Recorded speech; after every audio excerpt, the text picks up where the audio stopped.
ایک جماعت اچھی بھلی تیار ہو چکی تھی جنہوں نے حضور کی دعوت پر لبیک کہا، ایمان لائے اور آپ کی تعلیمات پر عمل کیا۔ وہ ایک گروہ موجود تھا، یہ ابو بکر ہے، یہ عمر ہے، یہ عثمان ہے، یہ طلحہ ہے، یہ زبیر ہے، یہ عبد الرحمن ابن عوف ہے، یہ مصعب بن عمیر ہے، دیکھ لو۔ اور ایک گروہ وہ تھا کہ جو حق کو جان کر پہچان کر محض اپنی ضد اور ہٹ درمی کی باعث وہ کفر پر اڑ گیا تھا۔ اور اب ایک تیسرا گروہ پیدا ہو رہا تھا مدینے میں آ کر، وہ ابھی ایمبریونک سٹیج میں ہے، کہ جو داعی ہے، مدعی ہے کہ ہم مانتے ہیں لیکن حقیقت میں نہیں مانتے۔ یہ تین قسم کے گروہ دنیا میں ہمیشہ پائے جائیں گے، ہمیشہ۔ جب بھی کبھی کوئی دعوت اٹھے گی انقلابی، ایک ہوتا ہے وعظ و نصیحت، ٹھیک ہے، جس نے بھی فائدہ اٹھایا اٹھا لیا۔ ایک ہوتی ہے دعوت انقلابی، وہ انقلابی دعوت کا ہدف ہوتا ہے نظام کو بدلنا۔ نظام بدلتا ہے تو ظاہر بات ہے کہ جو لوگ اس نظام میں جن کے ویسٹڈ انٹرسٹ ہیں اور جن کو پریولیجز حاصل ہیں، جن کے مفادات ہیں، وہ تو لازماً اپنے نظام کا تحفظ کریں گے۔ ٹکراؤ ہوگا، تصادم ہوگا، تصادم میں جانی نقصان بھی ہوگا، مالی نقصان بھی ہوگا۔ یہ گویا کہ کسی انقلابی دعوت کے لوازم ہیں۔ اگر یہ شے نہ ہو تو دعوت انقلابی ہے ہی نہیں۔ اس اعتبار سے ہر انقلابی دعوت کے جواب میں تین طبقے پیدا ہو جاتے ہیں۔ ایک وہ کہ جو اس دعوت کو قبول کرتے ہیں دیانت کے ساتھ، خلوص کے ساتھ، اخلاص کے ساتھ، اور پھر پوری جواں مردی کا ثبوت دیتے ہیں، ہر چہ بعد آباد، اب جو آئے سو آئے، جان دینی پڑے حاضر ہیں، مال دینا پڑے حاضر ہیں، کوئی تکلیف آئے، کوئی مشقت آئے، کوئی مصیبت آئے، کوئی قربانی کرے، حاضر۔ جب پکارا گیا واپس نہیں پھیرا کوئی فرمان جنوں کا، اور تنہا نہیں لوٹی کبھی آواز جرس کی۔ خیریت جاں راحت تن صحت داماں، سب بھول گئیں مصلحتیں اہل ہوس کی۔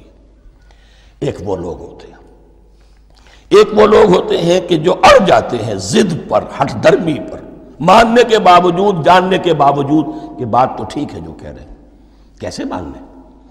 ہماری سیادت، ہماری چودراہٹ، ہمارے مفادات، ہمارے یہ ساری چیزیں، ان سب کے اوپر زد پڑ رہی ہے۔ یہ لوگ اڑ جاتے ہیں، اور پھر کوئی دعوت، کوئی نصیحت، کوئی مزید افہام و تفہیم ان کے حق میں مفید نہیں ہوتی۔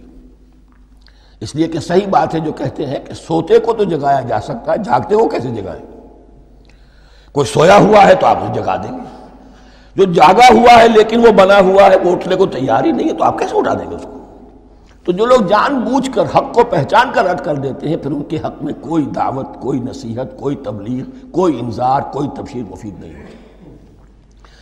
تیسرا درجہ ایسے لوگوں کا ہوتا ہے جو یا تو شروع میں آتے ہی شرارت کے ارادے سے ہیں، کوئی مصلحت ہے جس کی وجہ سے اس دعوت کو قبول کر لیا، کوئی ذاتی منفعت ہے جس کے لیے قبول کر لیا، یا یہ کہ شروع میں تو اخلاص کے ساتھ آتے ہیں لیکن جب قربانی دینے کا وقت آتا ہے تو ان کے اندر سیرت و کردار کی وہ مضبوطی نہیں ہوتی کہ ہر چہ بعد آباد، یہ نہیں ہوتی۔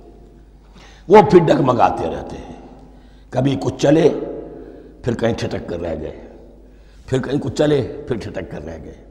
یہ تیسرا طبقہ ہے کہ جو کہتا ہے، دعوی مدعی ہے کہ ہم نے مانا ہے، قبول کیا ہے، بات ٹھیک ہے، کچھ تھوڑا بہت چلتے بھی ہیں، لیکن جہاں مشکل آئی چھٹک کر کھڑے ہو گئے، اوندھے منہ گر پڑے۔ یہ تیسرا طبقہ ہے۔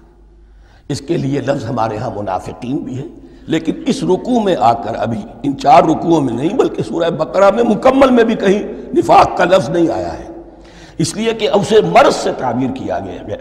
یہ مرض ہے ایک، اور اس مرض کے ذریعے سے لوگوں کے اندر جو ہے وہ ایک نفاق کا بیج پڑ رہا ہے، جو ظاہر ہوگا تو منافقت پوری کی پوری کھل کر سامنے آ جائے گی۔ روگ ہے انسانی شخصیت کا۔